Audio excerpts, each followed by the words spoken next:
Anubis é um dos deuses mais populares e místicos do Antigo Egito. Ele é conhecido desde os primeiros períodos da história da civilização, que habitava as margens do rio Nilo. Este deus foi mencionado pela primeira vez durante o período da primeira dinastia, mas é possível que pesquisas no futuro mostrem que ele estava presente antes mesmo disso. No entanto, é interessante notar que o nome Anubis era desconhecido antes que os gregos chegassem ao território do Egito. Quer saber mais sobre essa história? Então já deixa o like no vídeo, se não é inscrito, inscreva-se e ative os sininhos das notificações. Eu sou o JC, vamos ouvir uma história.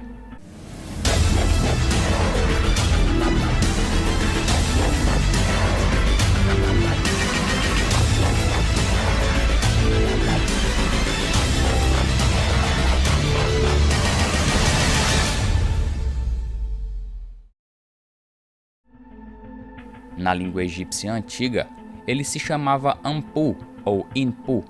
Este nome tem a mesma raiz que uma palavra que significa um filho real. Além disso, também está relacionado à palavra Imp, que significa decadência. Anubis também era conhecido como Imi-Ut, aquele que está no local de embalsamação, e Nub-Tad-Ser, senhor da terra sagrada. Um deus sem templos. Até a data, os arqueólogos não descobriram nenhum templo monumental dedicado ao deus Anubis. Seus templos, entre aspas, são os túmulos de cemitérios. Os principais centros de seu culto estavam localizados em Assiut, Licópolis, e Hardai, Sinópolis. Seu nome aparece nos mais antigos mastabas, conhecidos túmulos de tijolos de barro, da primeira dinastia, e vários santuários para o deus foram encontrados. Por exemplo, um santuário e um cemitério de cães e chacais mumificados foram descobertos em Anubeion, um lugar localizado a leste de Saqqara. Parece que durante o reinado das primeiras dinastias, ele era ainda mais significativo do que Osíris. Isso mudou durante o período do Reino Médio, mas Anubis continuou sendo uma das divindades mais importantes do panteão egípcio. Anubis é uma das divindades que também poderia trabalhar contra humanos. Ele é independente, às vezes útil, mas às vezes punia os humanos também. O guardião das balanças. Uma das suas principais funções foi como guardião das balanças. Isso foi relacionado à crença de que, após a morte, uma pessoa conhece os deuses, que colocam seu coração em uma balança especial. As cenas da cerimônia de passagem do coração do Livro dos Mortos apresentam Anubis, que julgava se a pessoa seria digna de viver uma vida eterna ou não. Assim, Anubis poderia decidir o destino daquela alma. O deus Anubis era geralmente retratado como um chacal e às vezes como um homem, mas ele estava sempre em preto, que era uma cor relacionada com a desolação e o renascimento. Anubis tinha uma equivalente feminina chamada Anput e uma filha que era a deusa serpente Khebeshet. Ele também foi associado ao deus Upuaut, outra divindade com características caninas. Anubis também é o patrono das almas perdidas, incluindo os órfãos.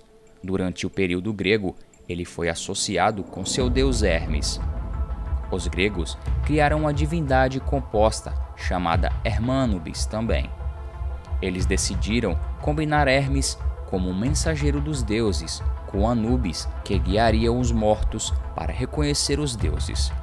Ao longo do tempo, Hermânubis tornou-se relacionado a Hipócrates, aos olhos dos romanos, um deus popular para alquimistas e filósofos durante o Renascimento. O guardião dos mortos.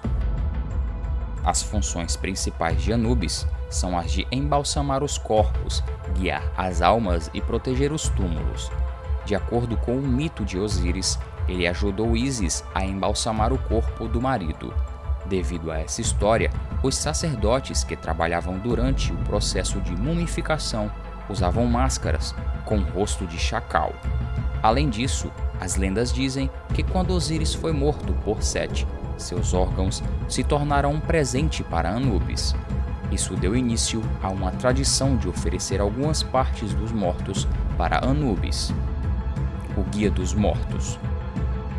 Os antigos egípcios fizeram de Anubis o guardião dos cemitérios e o deus que embalsama os corpos para transformar as forças negativas em forças positivas. Como os chacais eram frequentemente vistos em cemitérios, os antigos egípcios acreditavam que Anubis observava os mortos. Por isso, a representação de um chacal está relacionada ao deus. Uma história em papiros e Umilhak, 300 a.C., explica o hábito de relacionarem Sete a uma pantera depois que ele atacou o corpo de Osíris. Anubis capturou e marcou essa pantera, criando manchas de leopardo. O deus chacal decretou que as peles de leopardo deveriam ser usadas pelos sacerdotes em memória de sua vitória sobre Sete. Durante séculos, as pessoas acreditavam que os ladrões de túmulos seriam punidos por Anubis, já que ele é o guardião dos mortos. Além disso, acreditava-se que as pessoas boas seriam protegidas por ele e sua vida eterna seria pacífica e feliz por causa dos cuidados do deus. A fama de Anubis ao longo dos anos. Anubis recebeu muitos poderes e atributos adicionais da cultura moderna. O deus misterioso tornou-se um personagem popular em livros, videogames e filmes durante o século XX e os primeiros anos do século XXI. Os artistas modernos geralmente imaginam os poderes de Anubis como algo mais sinistro do que os egípcios antigos. Sua má reputação foi criada pelo medo e pelos valores de entretenimento moderno. E então, pessoal, o que achou do vídeo? Não deixem de dar suas opiniões aqui nos comentários. Deixe o seu like, inscreva-se, compartilhe com os amigos e não esqueça de me seguir nas redes sociais.